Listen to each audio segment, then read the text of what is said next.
Dashboard ಗಡಿಯಾರದಲ್ಲಿ ಬೆಳಗ್ಗೆ 8:42 ಆಗಿತ್ತು.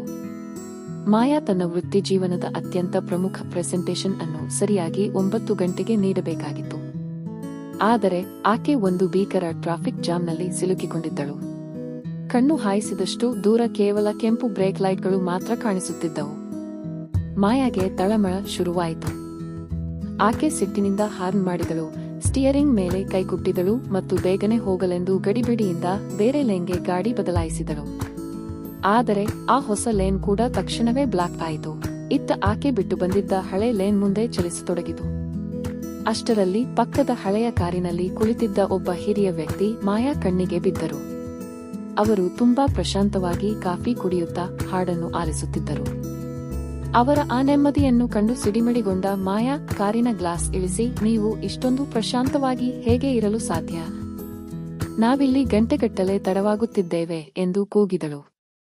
ಆ ವೃದ್ಧರು ಮುಗುಳ್ನಗುತ್ತಾ ಹೇಳಿದರು, ಮಗಳೇ, ನಾನು 30 ವರ್ಷಗಳ ಕಾಲ ಈ ರಸ್ತೆಯ ಟ್ರಾಫಿಕ್ ನನ್ನ ಮೂಡ್ ಹಾಳು ಮಾಡಲು ಬಿಟ್ಟಿದ್ದೆ. ಆಮೇಲೆ ನನಗೊಂದು ವಿಷಯ ಅರ್ಥವಾಯಿತು.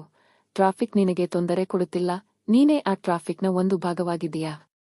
ಹಾರ್ನ್ ಮಾಡುವುದರಿಂದ ರಸ್ತೆ ಕ್ಲಿಯರ್ ಆಗಲ್ಲ, ಟೆನ್ಷನ್ ಮಾಡಿಕೊಳ್ಳುವುದರಿಂದ ಕಾರುಗಳು ಗಾಳಿಯಲ್ಲಿ ಹಾರಲ್ಲ.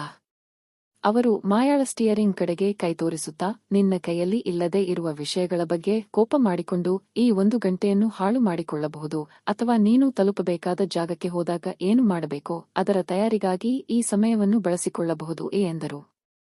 ಈ ಮಾತು ಮಾಯಾಳ ಮನಸ್ಸಿಗೆ ತಟ್ಟಿತು. ರಸ್ತೆಯ ಮುಂದಿರುವ ಅಪಘಾತ ಅಥವಾ ಜಾಮ್ ಅನ್ನು ತಾನು ನಿಯಂತ್ರಿಸಲು ಸಾಧ್ಯವಿಲ್ಲ, ಆದರೆ ತನ್ನ ಮನಸ್ಸನ್ನು ನಿಯಂತ್ರಿಸಬಹುದು ಎಂಬುದು ಆಕೆಗೆ ಅರ್ಥವಾಯಿತು. ಆಕೆ ಗಾಬರಿ ಪಡುವುದನ್ನು ನಿಲ್ಲಿಸಿ ವಾಯ್ಸ್ ರೆಕಾರ್ಡರ್ ಆನ್ ಮಾಡಿ ಮುಂದಿನ 40 ನಿಮಿಷಗಳ ಕಾಲ ಕಾರಿನಲ್ಲೇ ತನ್ನ ಪ್ರೆಸೆಂಟೇಷನ್ ಅನ್ನು ಗಟ್ಟಿಯಾಗಿ ಅಭ್ಯಾಸ ಮಾಡಿದಳು. ಆಕೆ ಆಫೀಸ್ ತಲುಪಿದಾಗ ತುಂಬಾ ತಡವಾಗಿತ್ತು, ಆದರೆ ಆಕೆಯಲ್ಲಿದ್ದ ಆತಂಕ ಮಾಯವಾಗಿತ್ತು.